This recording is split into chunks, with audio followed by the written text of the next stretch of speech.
Hello, this is Lucky English with Maria. I'm really excited about this video, and it's about dictionaries, which I know sounds boring, but the free online dictionaries that you can use have a lot of different options. Each dictionary offers something different. So in this video, I'm going to point out these options to you so you can find them and use them, take advantage of them. First, the easiest dictionary to use. You put the word in Google and you write meaning or definition. And Google will give you the definition from the Oxford dictionaries. The best thing about Google is that it's fast, obviously, and it has a very good audio in comparison to the other dictionaries because you can click on the blue audio symbol and that will take you to another page where you have the audio with a British pronunciation and an American pronunciation, but also you can choose to have the playback fast or slow, and they have the visual of the mouth to help you. Now, some other options. I think the two best options for English language learners are the Cambridge Dictionary and the Collins Dictionary. So let's start with the Cambridge. The Cambridge is very complete because they give you different levels of English. You can have definitions that are in a pre-intermediate English or more advanced English. So you can adjust according to your level of English.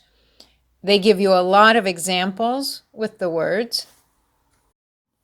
And it's just in general very complete with about 22 foreign language translations, definitions specific to business. So that's a good one to use. Also very good is the Collins. An interesting thing about the Collins is that the Collins has a video of the pronunciation of the word. So that's very helpful. Also, Collins offers more translations. They have almost 30 different translations of the word. Usually with the Collins, you don't have to do any extra clicking to get the translation. It's already listed at the bottom in a variety of languages. Now we have Merriam-Webster.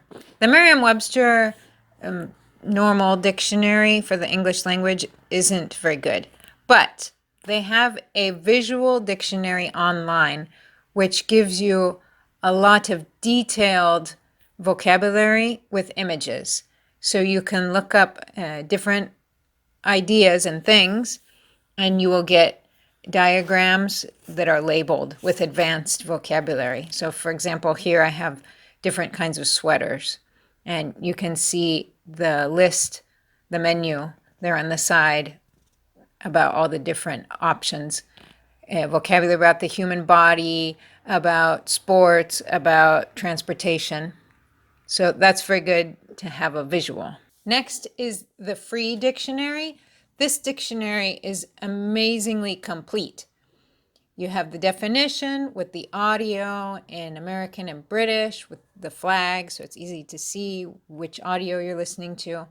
They have a complete listing of different definitions and examples. Then one thing that's very useful is when the word is a verb, you can have the conjugation displayed at the bottom. So in this case, I put for harvest the present continuous, and you can see how you would conjugate the word. You also have the thesaurus there, and a really great option to see translations, so you can get the exact translation that you're looking for, because it's not just a translation of one word to one word. No, they give you the different specific translations, and there's a tab at the top to look at idioms. So you choose the idioms tab at the top of the web page, and you get the different uses of the word in idioms. Next, Longman. The Longman Dictionary has a very nice, unique feature in that the examples that they give you have audio. So in this case, harvest, you have the definition. Then in gray, with a sound icon, they have an example. You click on the sound icon and you get that example read aloud in context. So it's not a robot reading one word and the other together. No, it's read in natural context. And many times there are more than one examples given to you in audio, so you can hear the word being used naturally. That's an option that you can't find on the other dictionaries. Longman also has a great section of collocations. So these are words that you combine with the word that you're looking up naturally. They go together well. So in this case, a good harvest, a poor harvest, a bumper harvest. So specific words that work well with the word that you're looking at. Finally, the last two dictionaries are more for fun. Vocabulary.com has these wonderful definitions. They're not your typical dictionary definition of a word.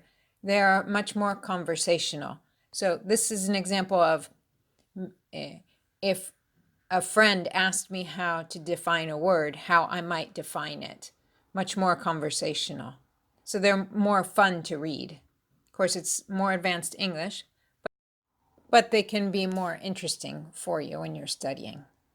And then the last dictionary is the Urban Dictionary.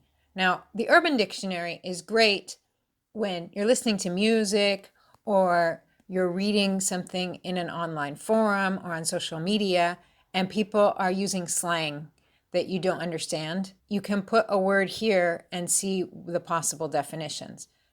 Now, the problem with the Urban Dictionary is that anyone can write the definition. So oftentimes the definitions are not completely accurate, or people write a definition and they're just making a joke. But it can be useful for words that are really difficult to find in any other place because they haven't become official English words yet. They're not recognized by the typical online dictionaries. So for example, here I put stan, which is a crazy or an obsessed fan. And maybe you can't find this word in a normal dictionary because it's a slang word. What do you think? Do you have a preference? Now, keep in mind, a lot of these web pages allow you to make a free account so that you can save word lists and definitions for later study, which can be really useful. And have a fantastic day and lots of fun looking up words. Bye-bye.